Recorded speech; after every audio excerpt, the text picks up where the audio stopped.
भूमि बनाया और जहां पहली बार सत्याग्रह की सफल भूमि चंपारण बनी और वहां जो गांधी बाबा ने हुंकार भरी, सारे जाति धर्म मजहब के लोग उनके साथ जुड़कर पूरे हिंदुस्तान में इंकलाब लाया और अंग्रेज को 7 समुद्र पार भागना पड़ा। ठीक उसी प्रकार गांधी का दूसरा रूप आज इस युग में जन्म लिया है। बिहार की माटी का लाल, गुजरी के सपूत आदरणीय प्रशांत किशोर जी गांधी के विचारधारा को लेकर जात पात धर्म मजहब से आपको अलग निकालकर अपने बच्चों के लिए, अपने विकास के लिए, आपके हक और हकूक के लिए, आपके हित के लिए आपको जगाने चले हैं, आपको संगठित करने चले हैं ताकि आप अपने अधिकारों का सदुपयोग ठीक से करिए और ऐसे रहनुमा को चुनिए, ऐसे नेता को चुनिए जो आपकी तकदीर बदल सके, आपकी तस्वीर बदल सके। और इसका मार्ग भी उन्होंने दिया है, जन सुराज, जनता का सुंदर राज। इसलिए बगैर समय गंवाए दुष्यंत की इस पंक्ति के साथ कि हो गई है पीर पर्वत सी पिघलनी चाहिए। नौजवान दोस्तों, आपको आह्वान करते हुए मैं कहना चाहता हूँ कि हो गई है पीर पर्वत सी पिघलनी चाहिए, इस हिमालय से कोई गंगा निकलनी चाहिए। अब तो यह दीवार भी पर्दे की तरह हिलने लगी है, तय तो था लेकिन के बुनियाद हिलनी चाहिए। सिर्फ हंगामा खड़ा करना मेरा इनका मकसद नहीं, मकसद तो है कि आपकी सूरत बदलनी चाहिए। मेरे सीने में नहीं, तेरे सीने में सही है अगर कहीं आग तो फिर आग जलनी चाहिए, आग जलनी चाहिए। इन शब्दों के साथ मैं आमंत्रित कर रहा हूँ आप जिनको सुनने के लिए बेताब हैं, आदरणीय प्रशांत किशोर जी से विनम्रता पूर्वक अनुरोध कर रहा हूँ हम सबको मार्गदर्शित करें। नमस्कार।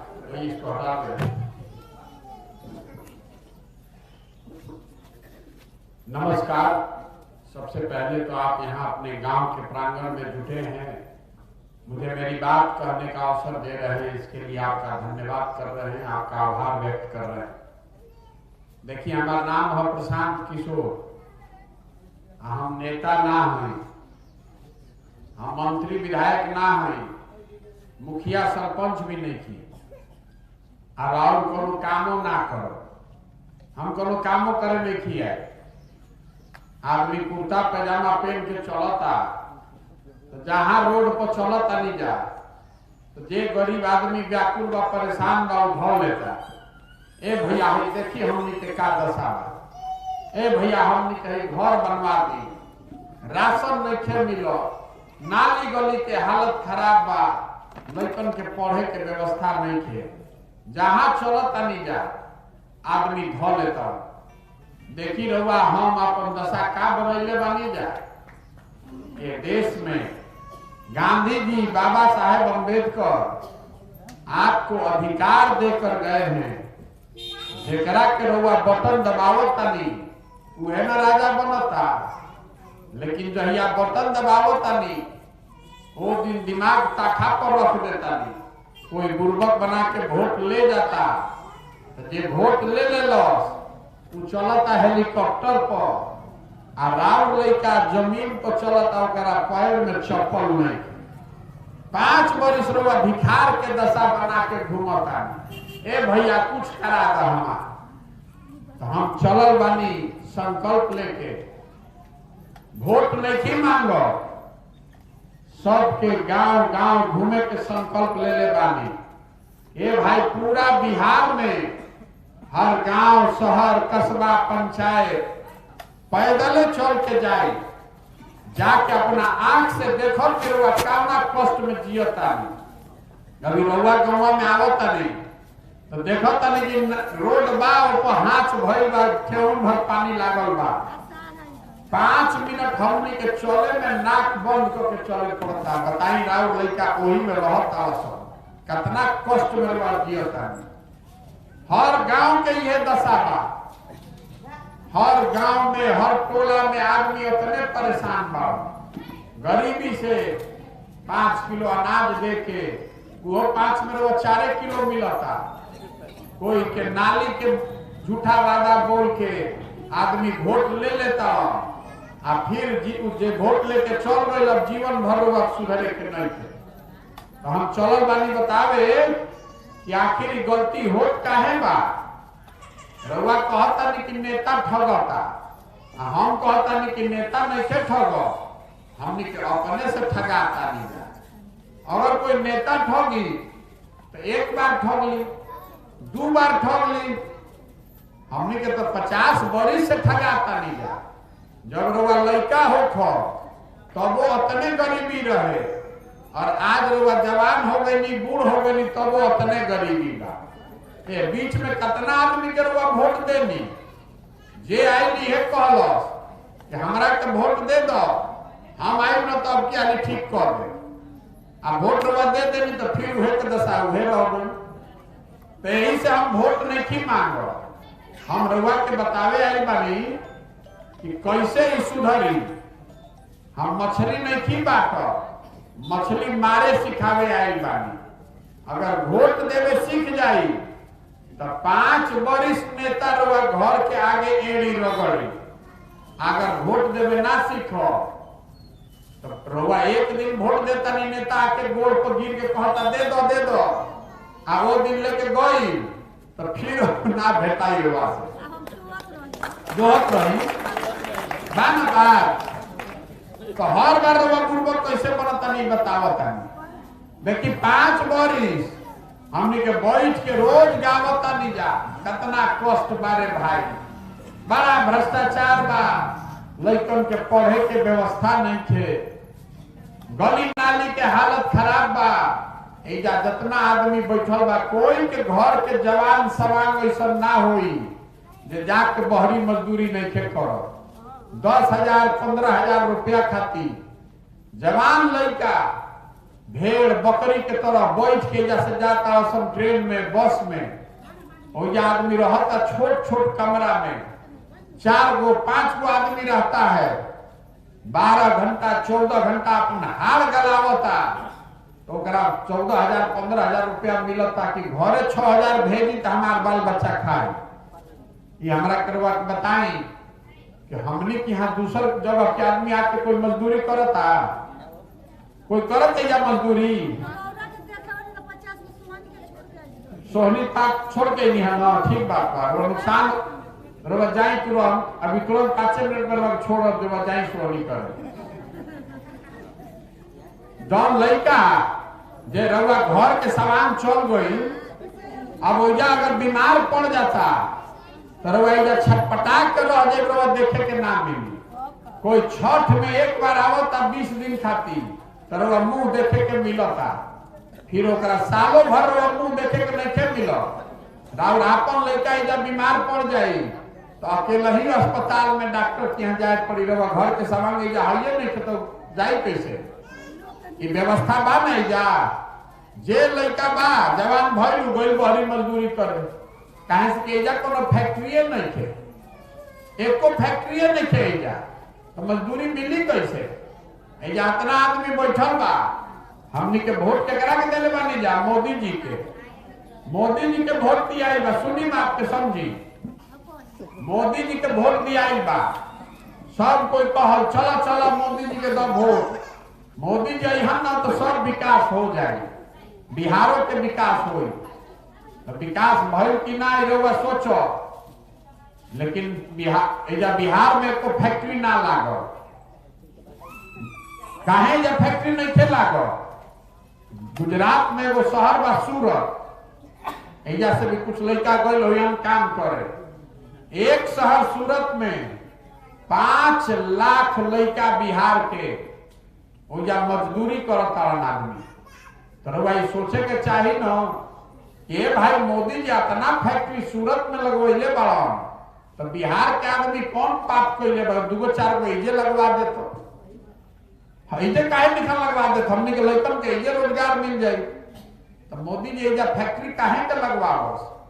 मोदी जी के मालूम है कि फैक्ट्री लागी चाहे ना, हिंदू मुसलमान के नाम पर वो भोटवा देवे करो उनका के, तो का जरूरत है फैक्ट्री लगावे के। जब वोट होई तो रवाई ना सोचब कि फैक्ट्री एजा बाकी ना, वोट हो तो आदमी ना सोची कि सिलेंडर के दाम 1250 बा।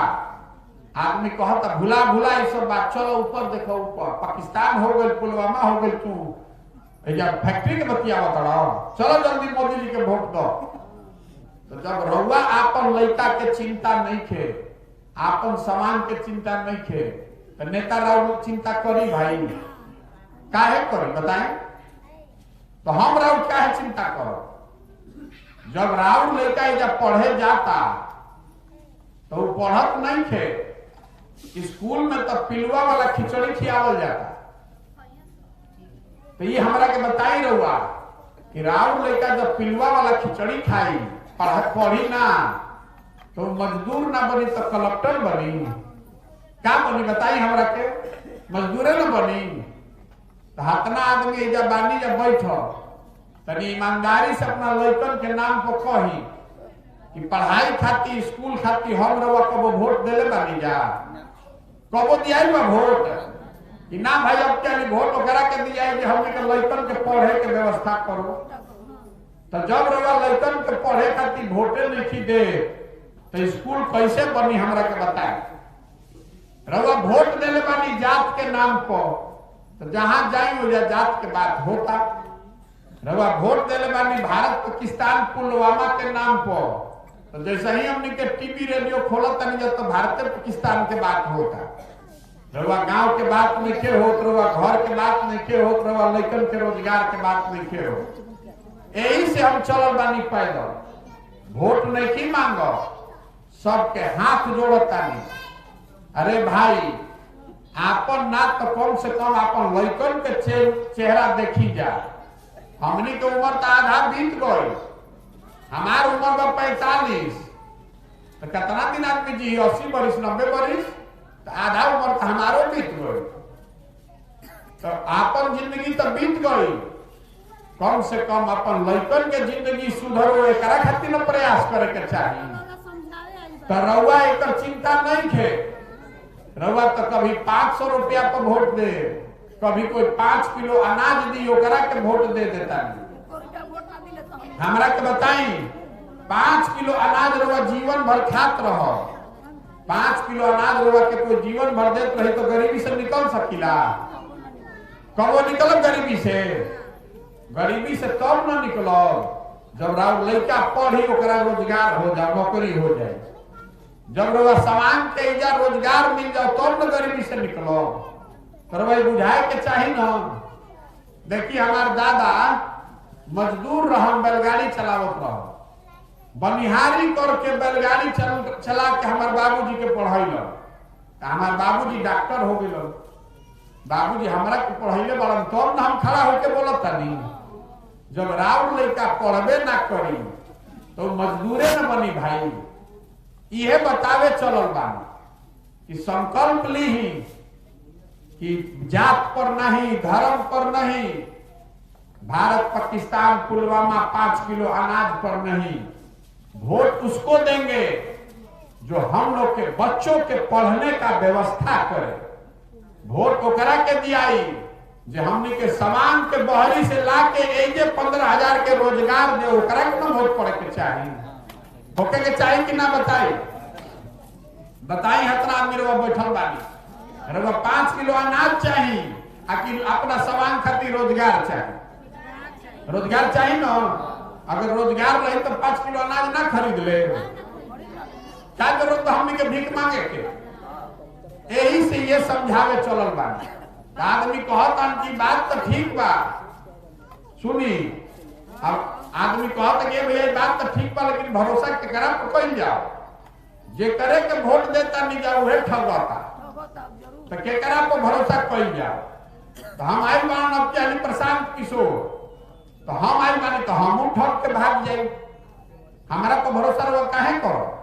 जिससे सबे ठगल सोचा हम ठगब। यही से दल में के बनाओ, हम ऐसा अभियान शुरू कैले बानी कि घरे घर से रउआ से पूछ के बताओ तनी कि बताओ केकरा पर भरोसा बा। तू अपना बीच में से चुना, अपना बीच में से निकाला, चुनो केकरा पर भरोसा बा।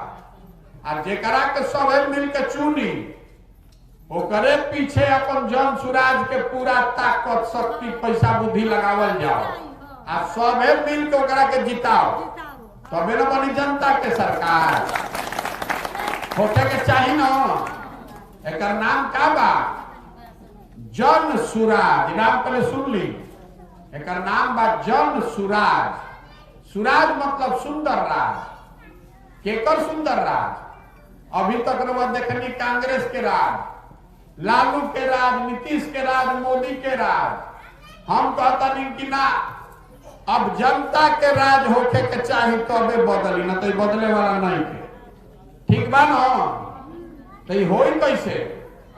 ये होई रहुआ प्रयास से। जब तक आप नहीं खड़े होइएगा, अपने बच्चों के लिए संकल्प नहीं लीजिएगा और इसमें कंधा नहीं लगाइएगा, तब तक ये बन नहीं सकता है। गांधी जी देश के आजाद कैसे करेलो? गांधी जी अकेले आजाद करा देते? गांधी जी वोट मांग के देश के आजाद करे रहन? गांधी जी आगे आगे चल आ पीछे से पूरा समाज चलल, तब न देश आजाद भइल। तो अगर बिहार के सुधारे के बाद तो वोट मांगे से बिहार ना सुधरी। बिहार के हर आदमी को संकल्प लेना होगा कि हम लोग गरीबी से निकलने के लिए, अपने बच्चों के बेहतर भविष्य के लिए सही आदमी का चुनाव करेंगे। और सही आदमी चुन के आई तो अपने धीरे धीरे व्यवस्था सुधर जाए। अभी रवा चोरे के मालिक बना देता नहीं तो लूटी ना तो क्या करी? रवा गलत आदमी के तिजोरी के चाबी दे दे तो लुटबे न करी।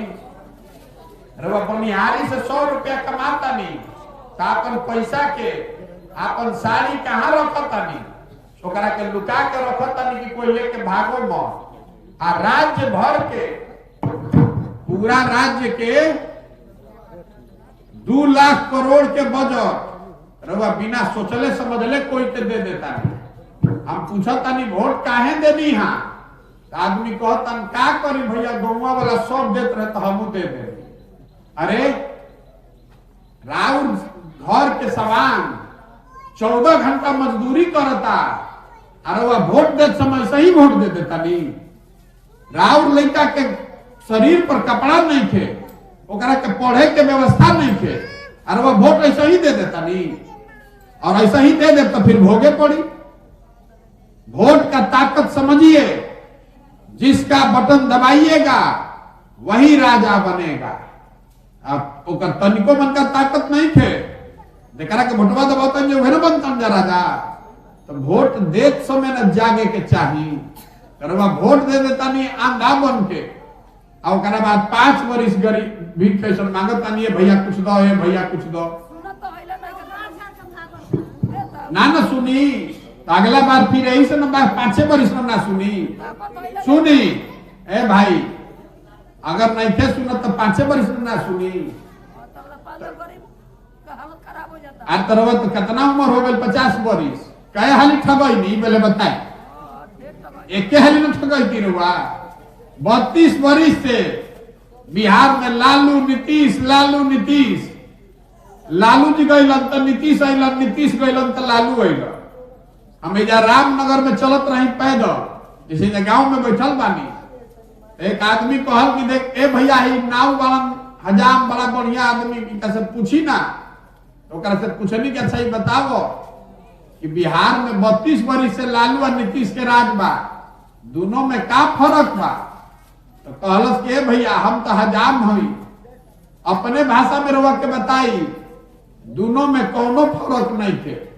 जनता के हजामत तो दोनों में पूरा पूरा बनता। फर्क अतने बा कि लालू के राज में हजामत अपराधी बनावत रहसन और नीतीश के राज में हजामत अधिकारी बना रहल बा। लालू जी के राज में अपराधी रहसन, लूटत रहसन रात में गौन लगा के। नीतीश के राज में अधिकारी कलम लगा के दीने में लूटता। कौनो राज में फर्क नहीं थे। तो 30-32 वर्ष हो गए। रउआ के संविधान में कहल गई बा 5 वर्ष। आपका वोट, आपका भरोसा, आपका विश्वास 5 वर्ष के लिए है।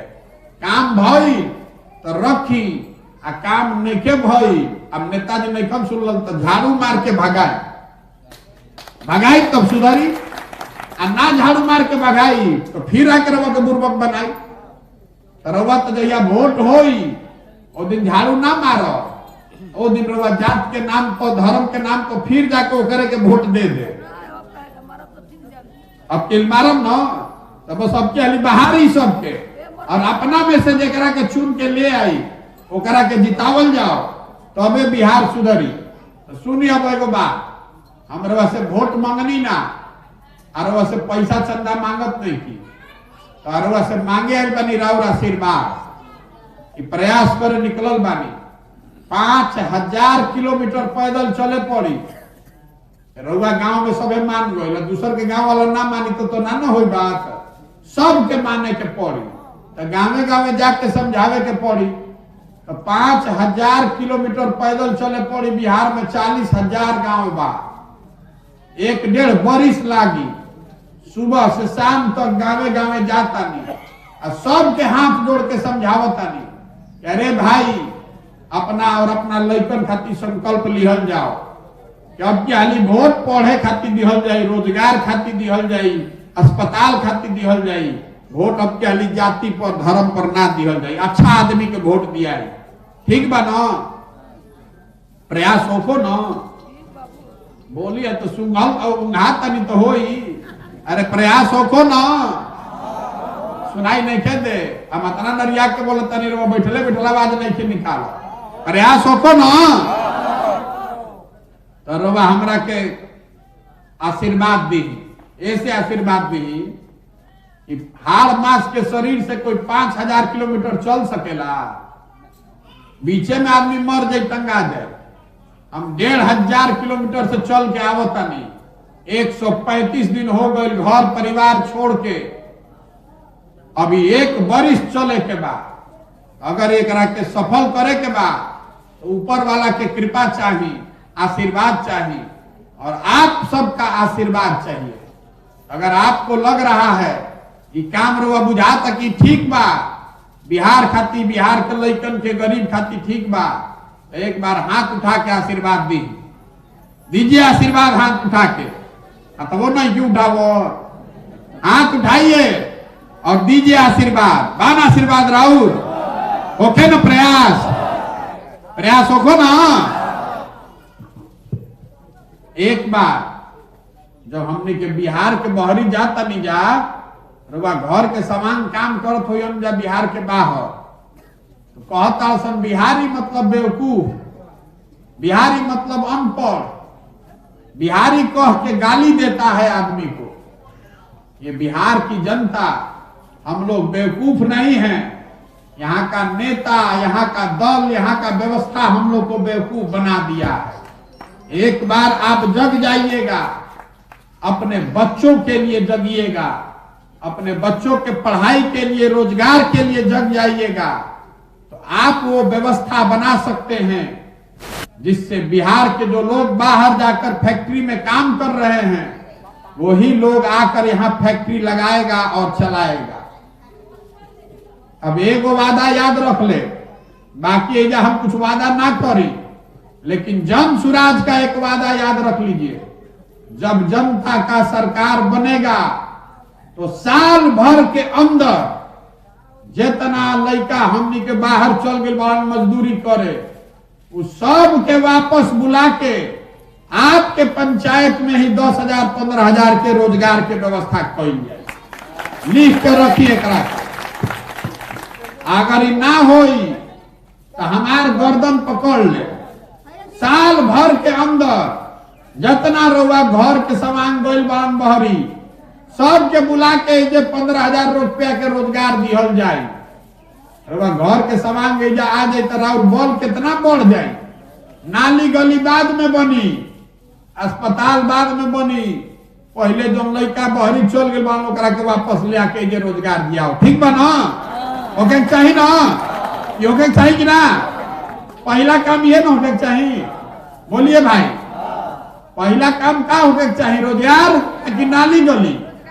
रोजगार होके चाहिए ना? याद रखो, जन सुराज का ये अभियान है। साल भर के अंदर जहिया राउर सरकार बन जाई, साल भर के अंदर जितना आदमी बहरी गइल बड़न ओकरा के बुला के जे उनका के नौकरी रोजगार के व्यवस्था कइल जाए। आ खाली महिला जान जाए, खाली रउआ जाग जाई तो 100 में 50 को वोट तो रउरे बा। एक बार अपने सवांग को घर वापस बुलाने के लिए जगिए और वोट उसको दीजिए जो आपके घर के सवांग को लाए, ताकि होली दशहरा में रहो अपना घर के आदमी के संगे रही, पर्व त्योहार में राउरो घर के लड़का अपना बाबूजी के संगे रहो, तब न सुधरी। तो होको न प्रयास, ओके ना। बहुत बहुत धन्यवाद।